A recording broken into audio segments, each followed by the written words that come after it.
আমরা বিভিন্ন সময় বিভিন্ন মুভিতে বা ওয়েব সিরিজে দেখে থাকি কয়েদিরা বিভিন্ন পদ্ধতি অবলম্বন করে জেল থেকে পালিয়ে যায়, কিন্তু বাস্তবে জেল থেকে পালানো এতটাও সহজ না, কারণ বাস্তবে জেলগুলি অনেক সুরক্ষিত হয়ে থাকে। তবে বাস্তবে এমন কিছু সুপার হিরো রয়েছে যাদের কোনো জেলই আটকে রাখতে পারেনি। আজ আমরা এইরকমই এক সুপার হিরোর গল্প শুনব।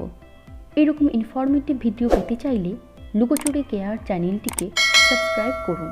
আপনাদের মধ্যে অনেকেই হয়তো জানেন যে পৃথিবীর মধ্যে সবথেকে সুরক্ষিত জেল হিসেবে অ্যালকাট্রাজের নাম রয়েছে। বিভিন্ন কয়েদিরা বারংবার এই জেল থেকে পালানোর চেষ্টা করেছে, কিন্তু তারা ব্যর্থ হয়েছে। কিন্তু 1962 সালে এক ক্রিমিনাল এই জেল থেকে পালাতে সক্ষম হয়েছিল, আর এই পালিয়ে যাওয়ার পদ্ধতি সবাইকে অবাক করে দিয়েছিল।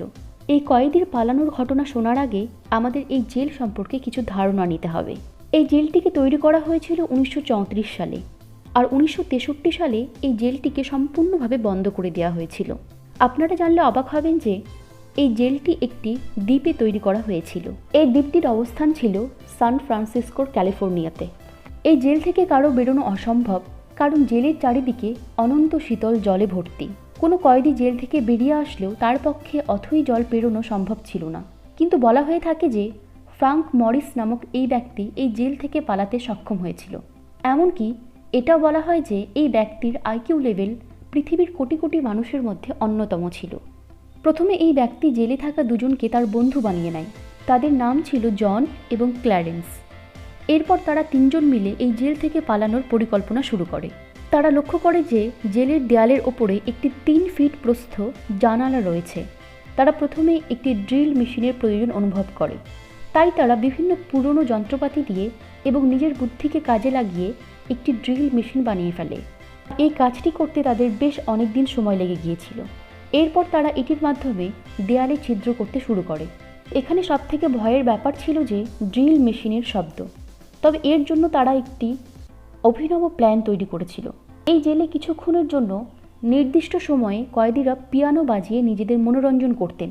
সময়টিকে কাজে লাগিয়ে তারা দেয়াল ছিদ্রের কাজ চালিয়ে যায়। ছিদ্র করা জায়গাটি তারা কাপড় দিয়ে ভালো করে ঢেকে রাখত।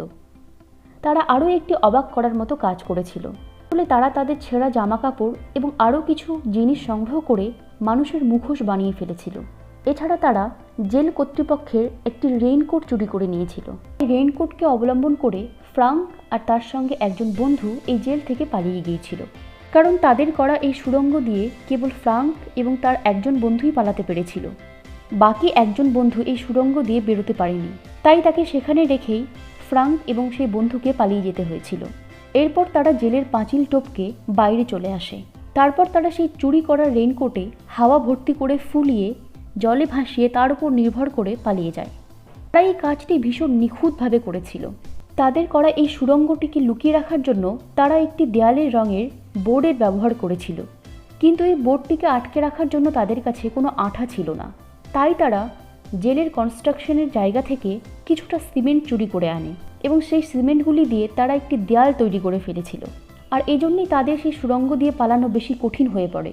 সেখান দিয়ে পালানো এতটাই কঠিন হয়ে পড়েছিল যে তাদের মধ্যে একজনকে রেখেই তাদেরকে পালাতে হয়েছিল। অনেকেই বলে যে তারা পালিয়ে ব্রাজিলে চলে গিয়েছিল। আজকের ভিডিওটি কেমন লাগলো আমাকে কমেন্টের মাধ্যমে অবশ্যই জানাবেন। আর ভিডিওটি ভালো লাগলে লাইক এবং শেয়ার করবেন। ধন্যবাদ।